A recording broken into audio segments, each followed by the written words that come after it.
Assalamualaikum warahmatullahi wabarakatuh. Jumpa lagi bersama sahabat-sahabat Matan TV dimanapun berada.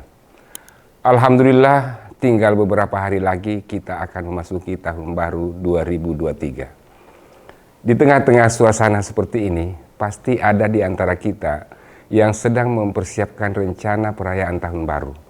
Apakah akan berkumpul bersama keluarga, sanak famili, atau bersilaturahmi dengan teman-teman, atau merayakan dengan makan-makan bersama, atau piknik ke suatu tempat bersama keluarga atau teman-teman.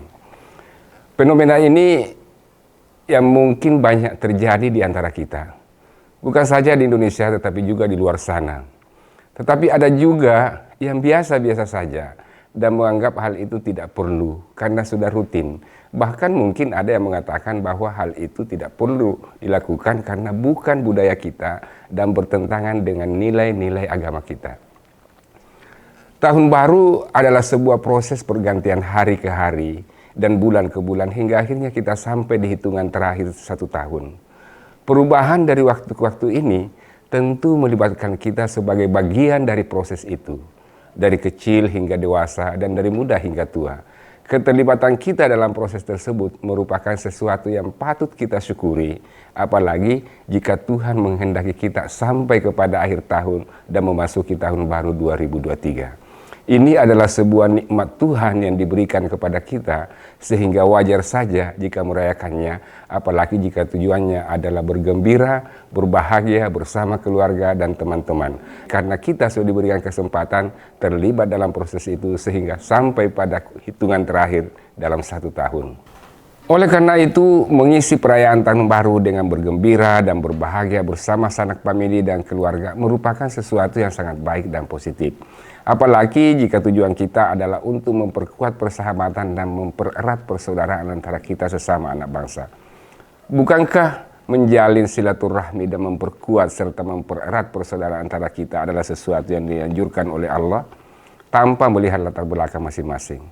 Jika tujuannya demikian, maka merayakan tahun baru adalah sesuatu yang boleh-boleh saja dan ini merupakan bagian dari wujud kesyukuran kita kepada Allah atas nikmat kesehatan dan kekuatan yang telah diberikan kepada kita selama satu tahun dan berharap tahun yang akan datang demikian juga bahkan lebih.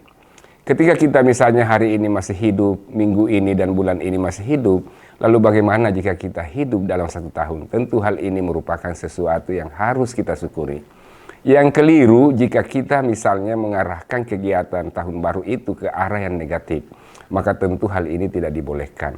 Tetapi selama diarahkan ke sesuatu yang positif bagi diri dan keluarga serta teman-teman dan sanak famili, maka itu sah-sah saja. Apalagi tahun baru sangat erat kaitannya dengan kelahiran Nabi Isa Al-Masih, salah satu nabi yang wajib kita imani sebagai nabi dan rasul. Kan orang-orang mukmin itu wajib mengimani nabi dan rasul yang telah diutus oleh Allah dan tidak boleh membeda-bedakannya di antara mereka. Karena itu merayakannya merupakan penghormatan baginya.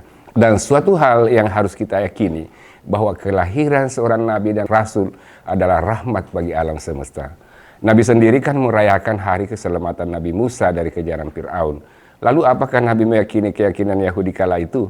Tentu tidak. Jadi yang paling penting adalah bagaimana memperingatinya, bukan perayaan tahun barunya. Selama cara kita merayakan tidak keluar dari ketentuan-ketentuan agama, maka itu boleh saja. Masyarakat di negara-negara Arab misalnya, baik di Timur Tengah maupun di Afrika Utara, semua merayakan tahun baru. Baik yang muslim maupun yang beragama lain. Selain Islam, di jalan-jalan ramai merayakan malam tahun baru. Begitu pula di toko-toko ramai menjual perdik-perdik perayaan tahun baru. Semua bergembira bersama-sama menyambut tahun baru, meskipun ada kelompok tertentu yang melarangnya dan tidak merayakannya. Tetapi prinsipnya semua dibolehkan, bahkan aparat keamanan setiap kali menjelang tahun baru sudah merancang sistem pengamanan tahun baru. Bukan saja di jalan-jalan, tetapi juga di tempat-tempat umum yang menjadi fokus perayaan malam tahun baru. Mereka menganggap bahwa tahun baru adalah tahun kita semuanya, bukan saja milik umat Kristiani tetapi milik kita semuanya. Nah, kita di Indonesia semestinya juga demikian. Sehingga masyarakat kita yang merayakan Natal dan Tahun Baru merasa aman dari gangguan keamanan.